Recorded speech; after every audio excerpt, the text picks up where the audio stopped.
Hi hi நம்ம வந்து இப்போ இந்த வீடியோவில் என்ன பார்க்க போறோம்னா, இப்போ நம்ம கிட்ட ஒரு ப்ராடக்ட் இருக்கும். அந்த ப்ராடக்ட்டை வந்து அந்த ப்ராடக்ட்டை வந்து நம்ம குடோன்லேருந்து வச்சு நம்ம சேல்ஸ் பண்ணிட்டு இருப்போம்.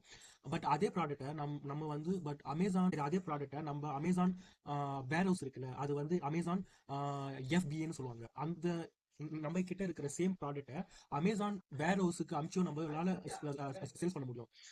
ஆனா பலர் என்ன பண்ணுவாங்கன்னா, ஒண்ணு அவங்க வந்து அவங்களோட ப்ராடக்ட்டை ஒண்ணு அமேசான் வேர் ஹவுஸ்ல வச்சு மட்டும் சேல் பண்ணுவாங்க, இல்லைன்னா அவங்களோட குடோன் இல்லைன்னா வீட்டில் வச்சு மட்டுமே சேல்ஸ் பண்ணுவாங்க.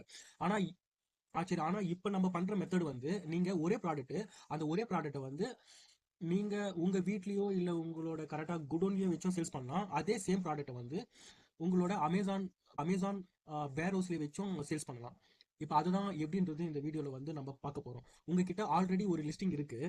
அந்த லிஸ்டிங்கே காப்பி பண்ணி அமேசான் எஃபிஏ லிஸ்டிங்கும் நம்ம வந்து கிரியேட் பண்ணலாம். இப்போ இதுக்கு முன்னாடி நம்ம இங்க பாக்குறோம்ல, அது உங்களுக்கு என்னன்னு சொல்லுங்க. இங்க அமேசான் எஃப்வி எஃப்விஎம் இருக்குல்ல, அது என்னன்னா நீங்களே உங்களோட வீடோ இல்லைன்னா ஆஃபீஸோ இல்லைன்னா குடோன்லயோ வச்சு சேல்ஸ் பண்ணது தான் இந்த அமேசான் எஃபிஎம் சொல்லுவாங்க. இதே எஃபிஏ வந்ததுன்னா அது வந்து உங்களோட ப்ராடக்ட் வந்து மொத்தமா நீங்க கொரியர் மூலியமா அனுப்பிச்சிருவீங்க.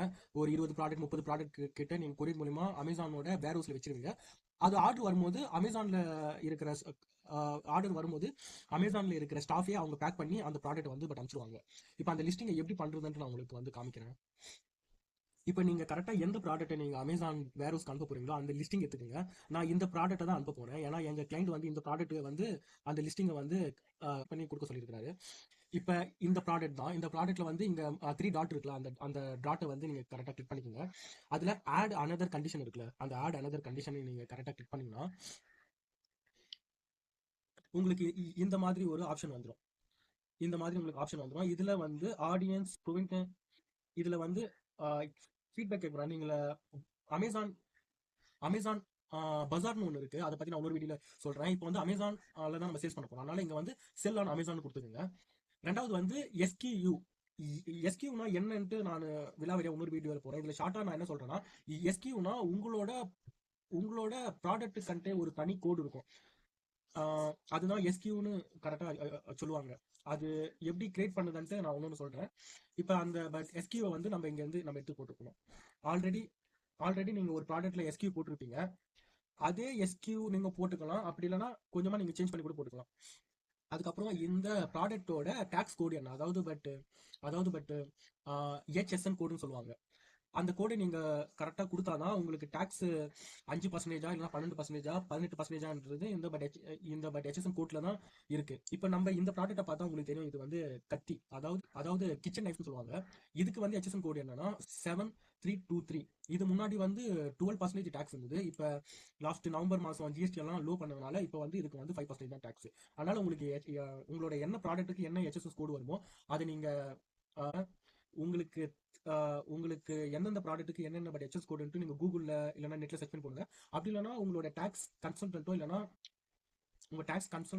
இல்லைன்னா ஆடிட்டர் கிட்ட கேட்டு இந்த ப்ராடக்ட்டுக்கு என்ன ஹெச்எஸ்என் கோடு வரன்ட்டு கேட்டு நீங்க போடுங்க. நீங்க தப்பா போட்டு நீங்க சேல்ஸ் பண்ணிட்டு இருந்தா கூட கவர்மெண்ட்ல இருந்து நோட்டீஸ் வர சான்ஸ் இருக்கு. அதுக்கோசம் தான் நான் சொல்றேன். அதுக்கப்புறம் இங்க 2 ஆப்ஷன் கொடுத்துருக்காங்களே, இதுல வந்து I want to fulfilment Amazon அது கொடுத்துருங்க. ஏன்னா இது கொடுத்தாதான் இந்த ப்ராடக்ட்டை வந்து நீங்க அமேசான் எஃபிஏக்கு நீங்க அனுப்ப முடியும். அதுக்கப்புறம் ரேட்டு நீங்க கொடுக்குற மாதிரி இருக்கும். இப்போ நீங்க வீட்டில் வச்சு சேல்ஸ் பண்ணுறதுக்கும் அமேசான்ல வேர் ஹவுஸ்ல வச்சு சேல்ஸ் பண்ணுறதுக்கும் நிறைய வித்தியாசம் இருக்கு. அது என்னென்ன வித்தியாசம்ட்டு நான் ஃபியூச்சர்ல நான் சொல்றேன். ஆனா நீங்க வீட்லயோ குடோன்லயோ வச்சு சேல்ஸ் பண்ணதை விட ஒரு 50 100 நீங்க அதிகமா இதுல நீங்க அமேசான் வேர் ஹவுஸ்க்கு அனுப்பும்போது நீங்க அதிகமா வச்சு நீங்க சேல்ஸ் பண்ண பாருங்க. ஏன்னா அப்பதான் உங்களுக்கு வந்து ப்ராஃபிட் நிற்கும்.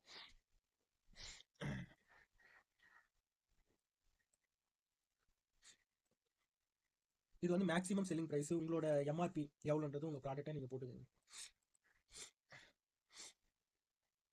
இது நியூவா ஓல்டான்னு கேட்குறாங்க. ஏன்னா அமேசான்ல நியூ தான் மோஸ்ட்லி ப்ராடக்ட் நியூவா தான் விற்க முடியும். அதனால இந்த நியூவா இருக்கட்டும். அதுக்கப்புறம் இந்த ப்ராடக்ட்ல வந்து பேட்டரி இருக்கா கேட்டுக்கிறாங்க. நம்ம சிக்கன் நம்ம வந்து கிச்சன் நைஃப் தான் சேல்ஸ் பண்ணுறது. பேட்டரி எல்லாம் தேவையில்லை.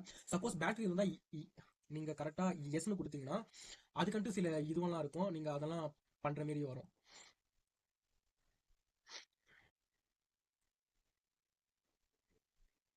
இப்போ உங்ககிட்ட பேட்டரி இல்லைன்னா நூனு கொடுத்துக்குங்க.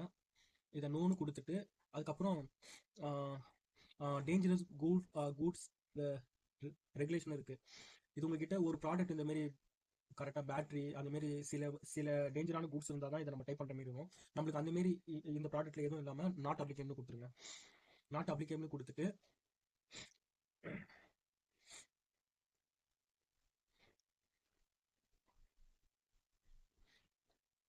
இங்கே கரெக்டாக வேலிடேஷன் இருக்குல்ல, அந்த வேலிடேஷனில் வந்து சப்மிட்னு வரும். இப்போ வந்துருச்சு பார்த்தீங்களா, ரெடி டு சப்மிட் வந்து இந்த ரெடி டு சப்மிட்னு நீங்கள் கொடுத்துருங்க. கொடுத்துட்டு ஆஸ் யூஷுவல் அமேசான் வந்து உங்ககிட்ட உங்களோட அனுபவம் எப்படி இருக்குது இந்த லிஸ்டிங் பண்ணதுன்னு கேட்பாங்க. அது உங்களுக்கு என்ன தோணுதோ அது டெமோவாக கொடுத்துருங்க. அதுக்கப்புறம் லிஸ்ட் எஃபிஏன்னு இருக்குல்ல, அந்த லிஸ்ட் எஃபிஏ வந்து நீங்கள் கரெக்டாக கிளிக் பண்ணிக்கோங்க.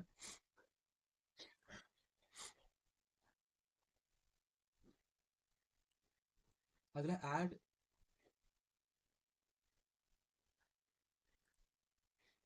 இதில் சில இன்ஃபர்மேஷன்லாம் கேட்பாங்க, ஆட் டேஞ்சரஸ் கூட்ஸ் இன்ஃபர்மேஷன்ட்டு.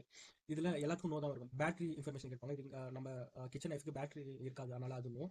அதுக்கப்புறம் product regulation information in this product considering dangerous goods.